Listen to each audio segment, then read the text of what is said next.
Hello everyone, welcome back to education class 8। तो आज हम पढ़ेंगे colonising and the city, the story of an imperial capital. Imperial capital, यहाँ पर कौन से कैपिटल की बात की जा रही है? यहाँ पर कैपिटल की शिफ्टिंग की बात की जा रही है। कहाँ से कहाँ तक कैपिटल, कहाँ से कहाँ तक होगा? कलिकता, आज के ज़माने जैसे पहले कलकत्ता कहा जाता था, से दिल्ली। इम्पेरिकल कैपिटल यानी यहाँ पर एक दिल्ली की ओर संबोधित किया जा रहा है कि उसे दिल्ली इंडिया का कैपिटल बना। वो चीज़ हम इस चैप्टर के अंदर देखने वाले हैं, जो कि आपका चैप्टर नंबर 6 है। तो स्वागत है आप सभी लोगों को बीएम एजुकेशन के क्लास 8 के चैनल के अंदर। आज हम करेंगे लेक्चर 1। शुरू करते थे, क्या हुआ था उन सिटीज़ के साथ जो कि कॉलोनियल रूल्स के अंदर थे। जो वेस्टर्न वर्ल्ड था हमारा, ज़्यादातर देखा आता है कि वो क्या होने लगा, सिटीज़ में कन्वर्ट होने लगा था ड्यू टू इंडस्ट्रियलाइजेशन होने के कारण वो चीज़ सिटी में कन्वर्ट होने लगा। 18th सेंचुरी के अंदर जो कलकत्ता और बम्बे और मद्रास, इन्हें इम्पोर्टेंट प्रेसिडेंसी ये थे, इम्पोर्टेंट प्लेस ये थे। और जैसे सेंटर ऑफ, देखिए प्रेसिडेंसी यानी होता है इस सेंटर ऑफ एडमिनिस्ट्रेशन, एक इम्पोर्टेंट सेंटर, इम्पोर्टेंट प्लेस बन गए थे उस जमाने में। कलकत्ता को अब कलकत्ता कहा था, बॉम्बे अब मुंबई हो गया है, और मद्रास चेन्नई। डी अर्बनाइजेशन के कारण कुछ न्यू सिटीज भी फॉर्मेशन हुए थे। डी अर्बनाइजेशन के कारण कुछ न्यू, बहुत सारे मेनी सिटीज बनाए गए थे 19th सेंचुरी के अंदर। उनमें से कुछ सिटीज के नाम है मछलीपट्टनम, जो कि सूरत में है, और सेरिंगपट्टनम। डी अर्बनाइजेशन के कारण बहुत सारे रिडक्शन हुए डिमांड्स ऑफ गुड्स में। गुड्स में बहुत डिमांड कम होने लगी, ट्रेड में कम होने लगी। कुछ न्यू एडमिनिस्ट्रेशन सेंटर्स बनाए दिए गए इनके लिए। तो आगे बढ़ते हैं। तो आगे बढ़ने से ये पता चलता है दिल्ली कैसे बन गया new Delhi. How many Delhi before new Delhi. Delhi कैसा था न्यू दिल्ली बनने से पहले? देखिए, न्यू दिल्ली बनने से पहले दिल्ली हमारा कैसा था? दिल्ली 1000 मोर देन 1000 ईयर्स से था। मोर देन 1000 ईयर्स से दिल्ली एक प्लेस है इंडिया में। शाहजहां जहां पर रहते थे उस जगह का नाम था शाहजहानाबाद, जो कि कैपिटल बनाया गया था शाहजहां के द्वारा दिल्ली के अंदर किसके 1639 के भीतर में अंतर्गत। शाहजहां के समय में दिल्ली को एक इम्पोर्टेंट सेंटर माना जाता था सूफी कल्चर के लिए। सूफी कल्चर, हिंदुस्तान में बहुत प्रकार के कल्चर पाए जाते हैं। दिल्ली में आप देख सकते हो बहुत एक रिच और एक पुअर के अंदर, रिच और पुअर के अंदर एक शार्प डिवीजन होता है। शार्प डिवीजन यानी पता चल जाता है, विजिबल होता है, भाई ये रिच है पूरा, यानी एक बंदा वहां पर 1 लाख कमा रहा है तो दूसरा बंदा 1000 या 2000 कमा रहा होगा। बहुत मतलब शार्प डिवीजन था।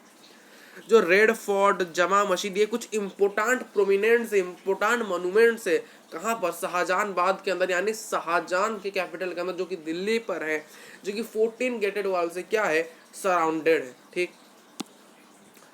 The making of new Delhi, ये न्यू दिल्ली क्यों बनाना चाहते थे? द ब्रिटिश ने दिल्ली पर कंट्रोल के 1803 के अंतर्गत, जो ब्रिटिश ने दिल्ली पर अपना क्या पावर को हासिल कर लिया, मराठास को हरा के।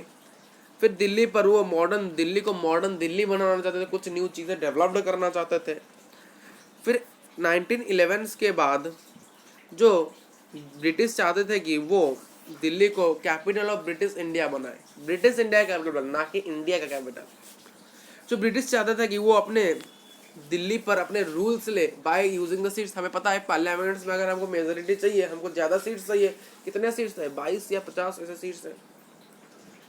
कॉन्स्टिट्यूशन जब पढ़ाएंगे सिविक्स तब बता देंगे कितना चाहिए। ओके, सीट्स हमें चाहिए पार्लियामेंट में। अगर हमें पार्लियामेंट में जीतना है तो हमें ज़्यादा सीट्स चाहिए सबसे अधिक, हम रूलिंग पार्टी जैसे बन सके। वही ब्रिटिश ने किया था।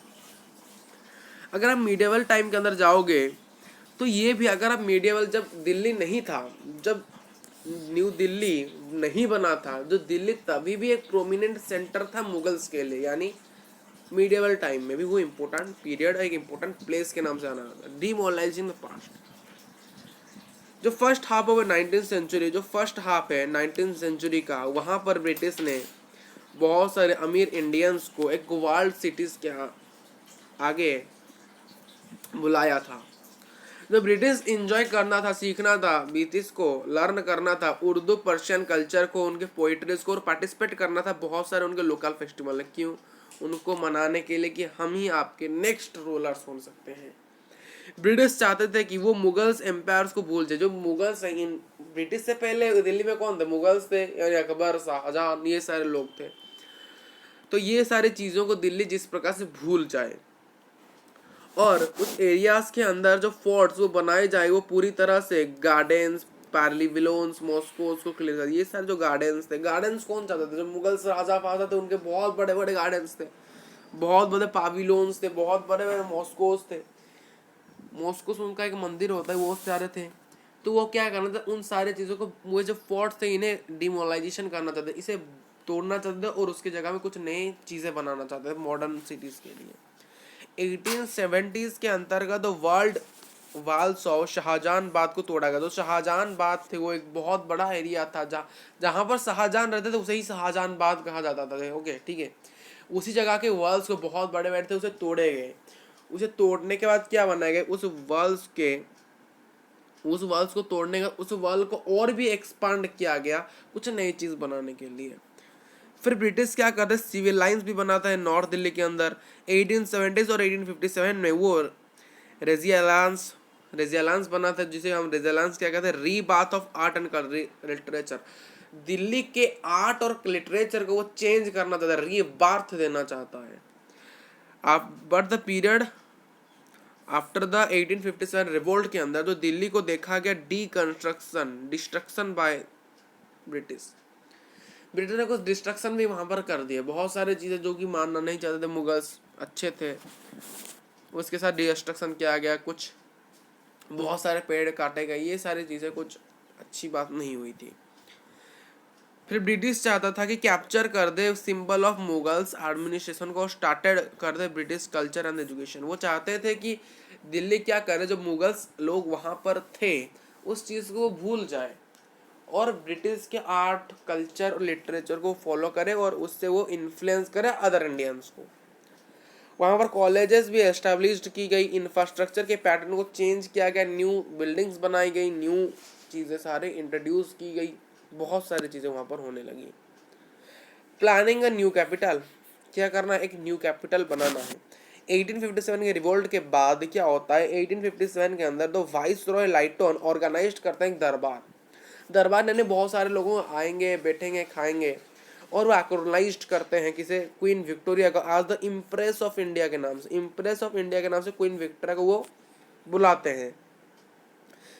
1911 के अंदर किंग जॉर्ज वी को क्राउन दिया गया, यानी राजा बनाया गया इंग्लैंड के अंदर, और उन्हें भी उसी दरबार में बैठा गया। क्यों? सेलिब्रेट करने के लिए, एक ओकाजन को सेलिब्रेट करने के लिए, एक फेस्टिवल को सेलिब्रेट करने के लिए उन्हें ही बुलाया गया था दरबार के अंदर। और डिसीजन ये था कि कैसे इंडिया के कैपिटल को शिफ्ट किया जाए कलकत्ता से दिल्ली के अंदर। ये मैंने चैप्टर के स्टार्टिंग में आपको ही बताया था। जो एडवर्ड लुटियंस थे और हेडबर्ग बैकर थे, ये कुछ आर्किटेक्ट्स थे जो कि न्यू दिल्ली और उसके बिल्डिंग्स बनाने में जुड़े हुए थे। ब्रिटिश चाहता था कि जो दिल्ली अब बन जाए सेंटर ऑफ पावर और वहां पर सारे न्यू स्टेट्स और न्यू रूल्स और रेगुलेशन और सेंटर ऑफ एडमिनिस्ट्रेशन वहां पर बन जाए। वेरियस रूरल्स, बहुत प्रकार के रूरल्स, और उनको वहाँ पर ज़्यादा से ज़्यादा सीट मिले जिससे कि वो वहाँ पर रूल कर सके। जब कैपिटल डिज़ाइन किया गया तो वहाँ पर दिल्ली में अगर कुछ नई बिल्डिंग्स बन रहे थे या न्यू प्लेस बन रहे, तो रोमन ग्रीक के अनुसार, आर्किटेक्ट के अनुसार बन रहे थे, और ओल्ड दिल्ली को उसी प्रकार कुछ प्लान ना करके, कुछ डेवलपमेंट ना करके उसी प्रकार रख दिया गया, जिस प्रकार से ये कॉन्स्टेंट विजिबल हो कि ओल्ड दिल्ली मुगल्स का एम्पायर हो, यानी जहाँ पर कुछ भी डेवलपमेंट ना हो, और न्यू दिल्ली को ब्रिटिश ने बनाया है अपने जैसा, और जो कि भारत का कैपिटल हो जाए। इन टर्म्स ऑफ डेवलपमेंट, किसके हिसाब से डेवलपमेंट, यहाँ पर डेवलपमेंट अच्छा नहीं था ओल्ड दिल्ली में, और एडमिनिस्ट्रेशन भी अच्छा नहीं था। बट न्यू दिल्ली में जो न्यू कैपिटल हमारा क्या है, न्यू दिल्ली, जहाँ पर development, infrastructure, administration and many more things are developed and organised.